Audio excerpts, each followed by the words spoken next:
Hello दोस्तों, कैसे हो आप? भाई, मोदी साहब ने आज बहुत धमाकेदार मीटिंग दी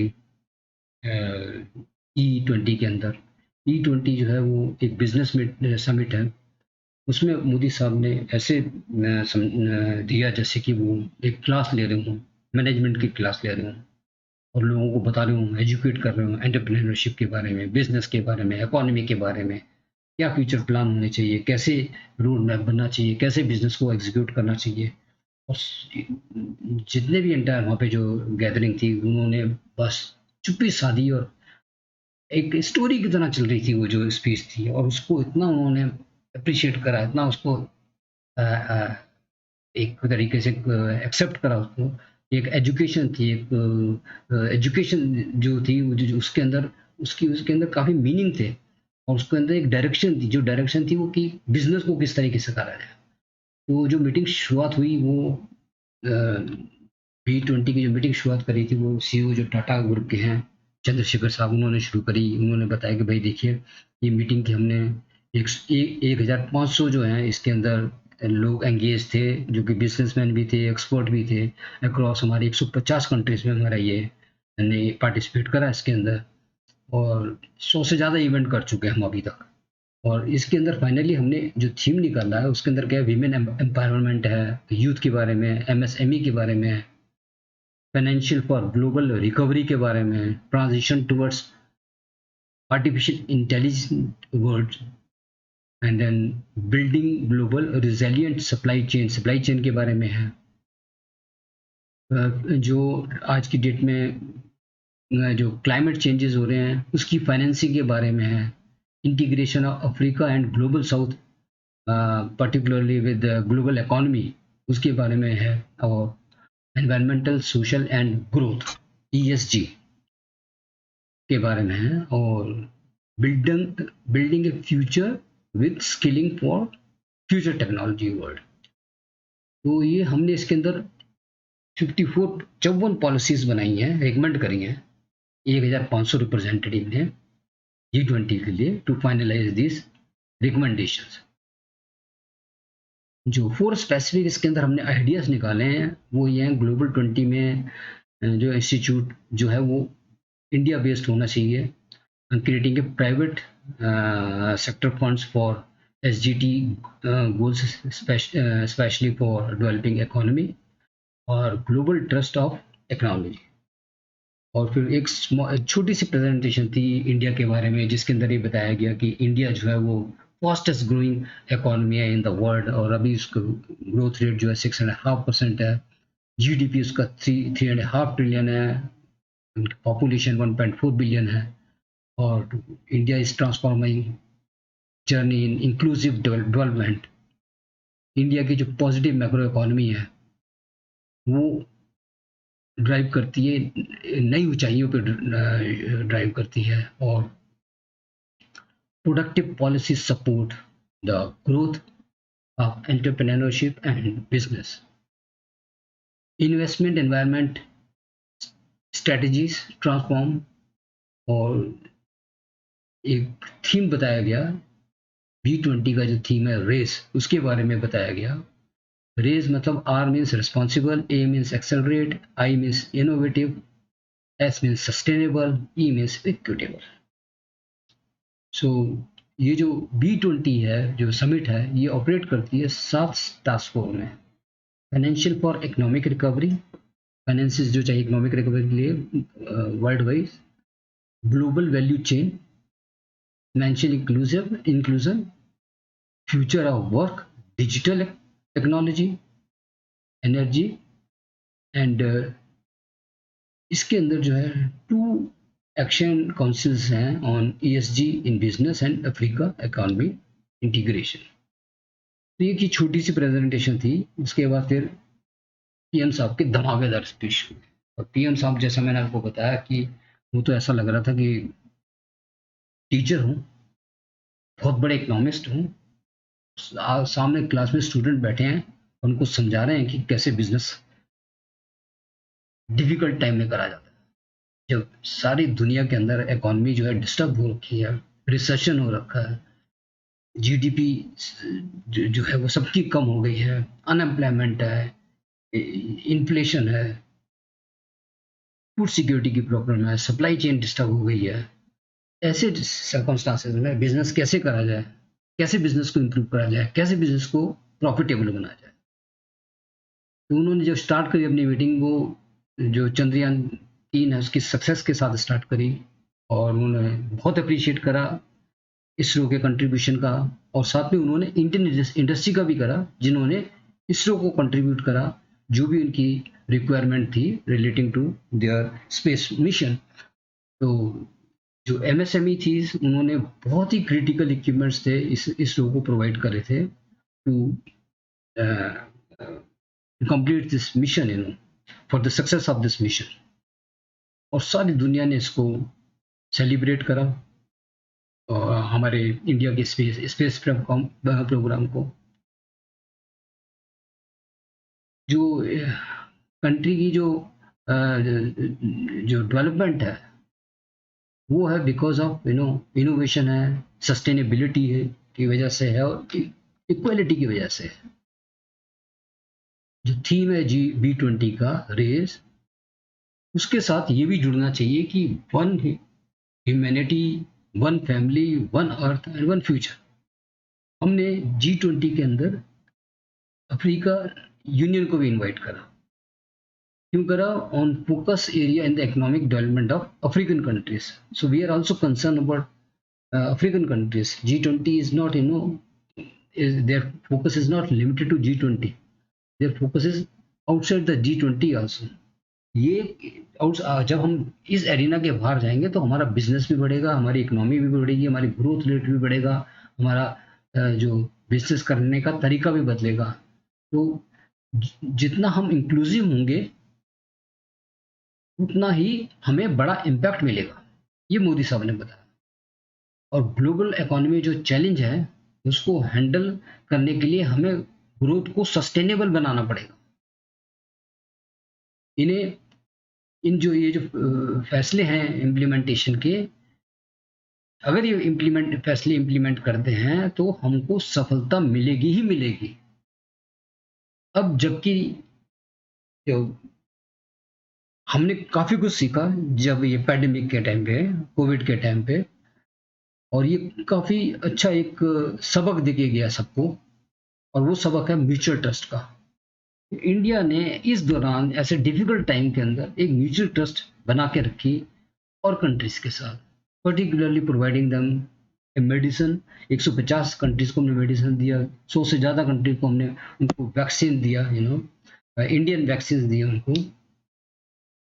तो ये जो भारत की डेमोक्रेटिक वैल्यू है, ये भारत के एक्शन से दिखती है, उसकी डिलीवरी से दिखती है।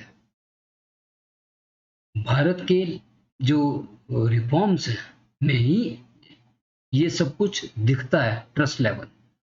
तो जो फर्दर हम इंडिया को के कल्चर को दिखाना, इंडिया के बारे में बताना, इंडिया की सभ्यता के बारे में बताने के लिए हमने G20 की जो 50 सिटीज के अंदर मीटिंग रखी। वो इंडिया जो है बड़ा डाइवर्सिफाई है, उसमें डिफरेंट लैंग्वेजेस हैं, डिफरेंट कल्चर्स हैं। तो वो सब कुछ इंडिया का ठीक से समझाने के लिए हमने ये मीटिंग 50 सिटीज के अंदर रखी, जहाँ उन्होंने नए नए अलग अलग कल्चर को एक्सपीरियंस करा, उनकी जो रहने का तरीका और वहाँ के जो हेरिटेज है उनको देखने का।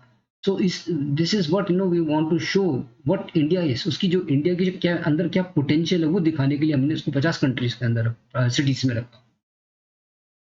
तो आपकी जो पार्टनरशिप है, वो इंडिया के लिए बहुत ही इम्पोर्टेंट है। इंडिया के पास क्या है? इंडिया के पास यंग टैलेंट है,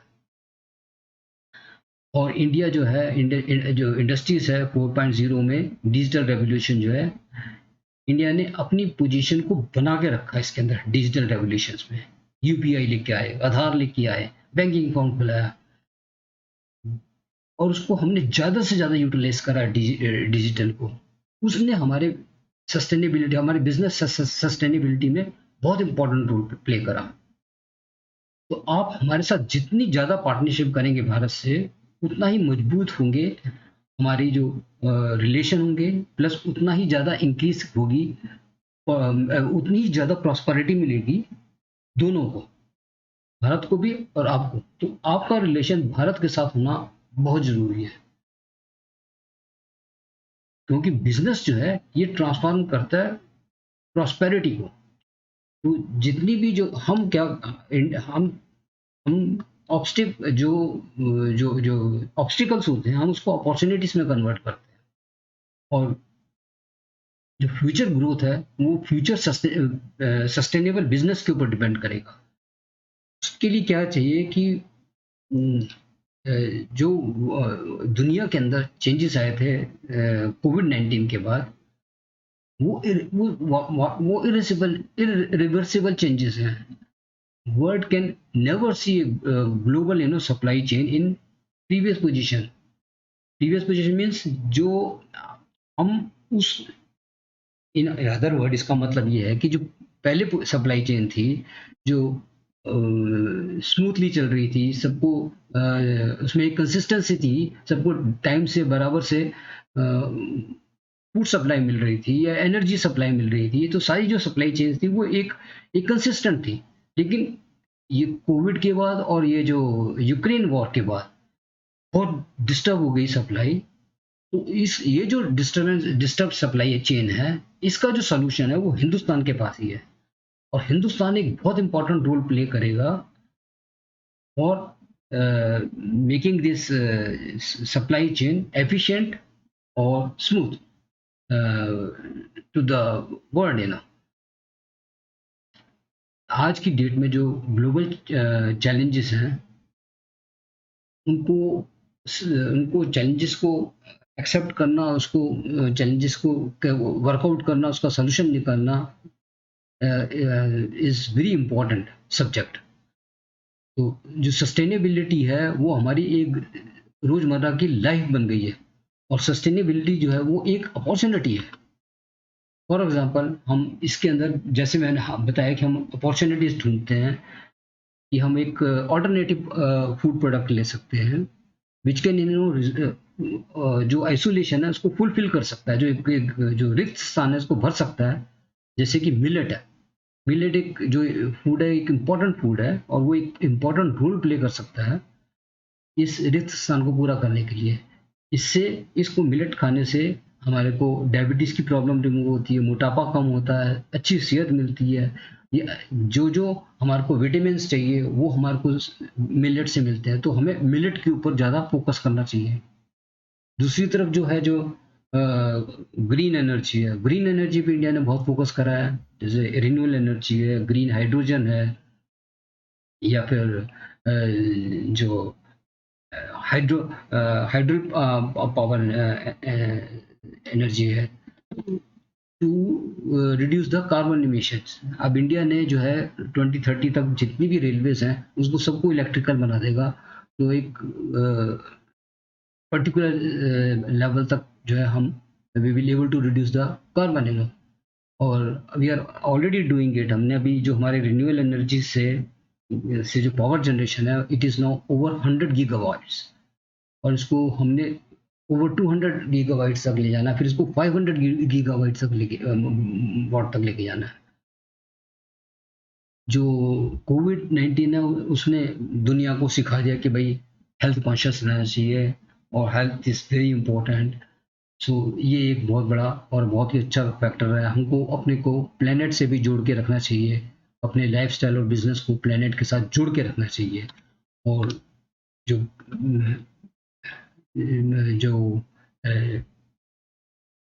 जैसा कि मैंने आपको बताया कि बिजनेस को एनवायरनमेंट के साथ कनेक्टेड रहना चाहिए। इसको कंसिडर करते हुए हमने जो बिजनेस के अंदर ग्रीन क्रेडिट फ्रेमवर्क लेके आए हैं, कार्बन क्रेडिट की जगह ग्रीन क्रेडिट फ्रेमवर्क लाए हैं। So green credit will take care of this environment changes।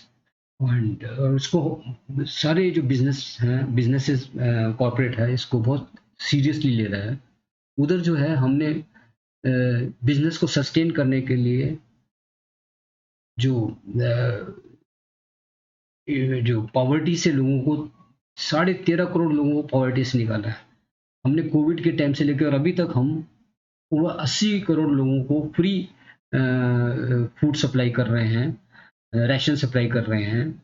उसका इम्पैक्ट ये हुआ कि जो उनके पास पैसे थे, जो सेविंग थी, उस सेविंग से उन्होंने और जो रोज़मर्रा की चीज़ें थी वो खरीदनी शुरू करी।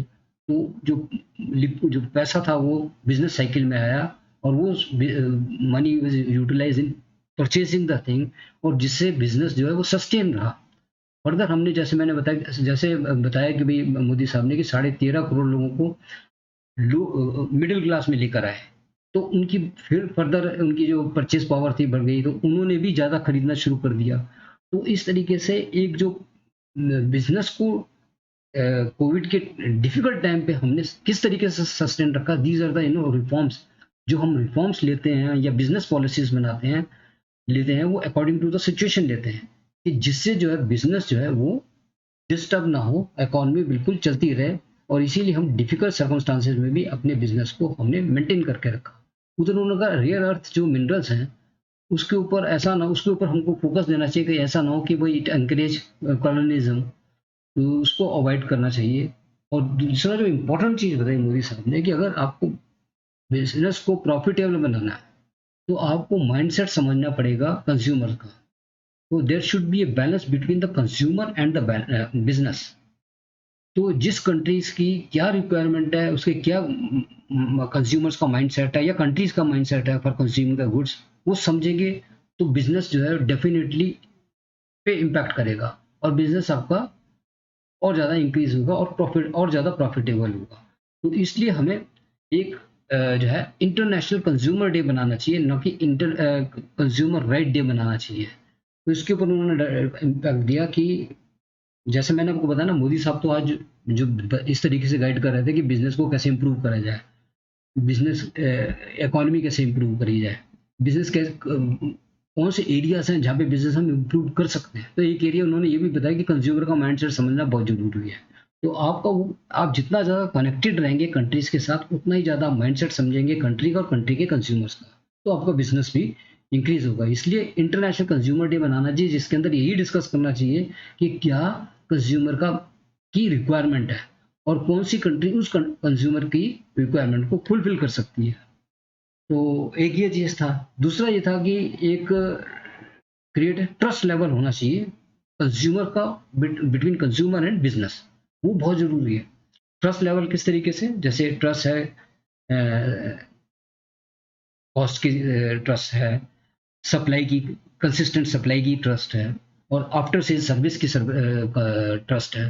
तो एक ट्रस्ट लेवल क्रिएट करना पड़ेगा कि जो हम प्रोडक्ट आपको डिस्ट्रीब्यूट कर रहे हैं या सेल कर रहे हैं या ट्रांसफर कर रहे हैं, तो उसके अंदर एक कॉस्ट एफिशिएंसी है, उसके अंदर जो है जो उसकी जो क्वालिटी है, उसकी क्वालिटी की एफिशिएंसी है, और आफ्टर सेल सर्विस है। तो जब ये आप एक कॉन्फिडेंस क्रिएट करेंगे, एक ट्रस्ट लेवल क्रिएट करेंगे कंज्यूमर में, तो definitely business will improve. And हमने जो इंडिया में हमने अपनी इन्वेस्टमेंट इम्प्रूव करी, फॉरेन इन्वेस्टमेंट इसलिए इम्प्रूव हुई है क्योंकि हमने ईज ऑफ डूइंग बिजनेस करा है। हमने कि जो हर्डल्स थी उनको इम्प्रूव करा है, और एक हमने इंफ्रास्ट्रक्चर प्रोवाइड करा है इन्वेस्टर्स को, जो जिसने कि एक कॉन्फिडेंस क्रिएट करा है for doing business in India. और जो ये इसीलिए जो म्यूचुअल कोऑपरेशन है वो बहुत इम्पोर्टेंट है, चाहे वो क्लाइमेट से चेंजेस से रिलेटेड हो, या फिर वो एनर्जी क्राइसिस से हो, या वो फूड सप्लाई से हो, या वो चेन इम्बैलेंस से हो, या वाटर सिक्योरिटी से हो, या साइबर सिक्योरिटी से हो। ये जितने भी सब्जेक्ट मैटर्स हैं, इसके अंदर म्यूचुअल कोऑपरेशन जो है एक बहुत बड़ा रोल प्ले करता है। So we have to increase the mutual efforts, and new subjects are being linked with us of which nobody thought of it. जो अब जैसे कि अब नए सब्जेक्ट क्या आ गए, जो जिससे कि जिसके बारे में किसी ने सोचा ही नहीं था पिछले 20 साल पहले, आज तक किसी ने नहीं सोचा था कि इस तरीके के भी सब्जेक्ट आ सकते हैं हमारे पास। जैसे क्रिप्टो करेंसी का सब चैलेंज आ गया, किसी ने नहीं सोचा था। तो एक इसके अंदर ना इथिकल अप्रोच होनी चाहिए, और इसका जो है प्रॉपर तरीके से एक्सपेंशन होना चाहिए। एंड देन उन्होंने इसके ऊपर ज़्यादा भी जोर दिया कि भाई आप सब लोगों को different potential business areas identify करने पड़ेंगे टू इम्प्रूव द बिजनेस। जो एंड टू एंड इसके अंदर सबसे इम्पोर्टेंट जो चीज़ रहेगी, जो सारी कंट्रीज को मिलकर एक दूसरे के कोऑर्डिनेशन और कोऑपरेशन के साथ जो सप्लाई चेन है उसको रेजिलियंस और सस्टेनेबल बना के रखना पड़ेगा। और and share the purpose and for the as I too, उन्होंने प्लेनेट के बारे में भी काफ़ी कुछ बोला था। और उन्होंने बोला था कि प्लेनेट और प्लैनेट मीन्स अपने जो नेचुरल क्लैमिटीज हैं उसके साथ किस तरीके से चीज़ों को हैंडल करा जाए। तो आज मोदी साहब ने जो स्पीच दी है, वो स्पीच दी है, एक डायरेक्शन दिया है, सारे लोग बैठे हुए सुन रहे थे। क्या मोदी साहब रोड मैप बता रहे हैं, क्या मोदी साहब बता रहे हैं कि किस तरीके से किस डायरेक्शन में चलना चाहिए, कि हमारे बिजनेस इंप्रूव होंगे, किस तरीके से कोऑपरेशन करना चाहिए, किस तरीके से एक बिजनेस ट्रस्ट लेवल क्रिएट करना चाहिए, किस तरीके से कंज्यूमर का माइंडसेट समझना चाहिए। बहुत चीज़ें इस मीटिंग के अंदर मोदी साहब ने समझा दी। और ये एक बहुत इम्पोर्टेंट मीटिंग थी जो मोदी साहब की थी। और मैं समझता हूँ कि जो इनका जो रिकमेंडेशन है शायद उसके अंदर भी ये मोदी साहब की आज मीटिंग है वो एक बहुत बड़ा रोल प्ले करेगा। तो ये एक छोटी सी ब्रीफिंग थी जो B20 की समिट आज हुई थी, उसमें मोदी साहब का जो ब्रॉडली बोला था, मैंने इसको बहुत डिटेल में बता दिया। और ये समझना भी बहुत ज़रूरी है कि हमारे पीएम साहब का क्या माइंडसेट है और वो किस तरीके से इंडियन इकोनॉमी को चलाना चाहते हैं और अपना जो कोऑर्डिनेशन है और कोऑपरेशन है रेस्ट ऑफ द वर्ल्ड के साथ बिजनेस के अंदर किस तरीके से रखना चाहते हैं। ये छोटी सी ब्रीफिंग थी, शायद आपको पसंद आए। अगर पसंद आए तो मेरे चैनल को लाइक करिए, सब्सक्राइब करिए और please press the bell icon button. Thank you for watching my channel.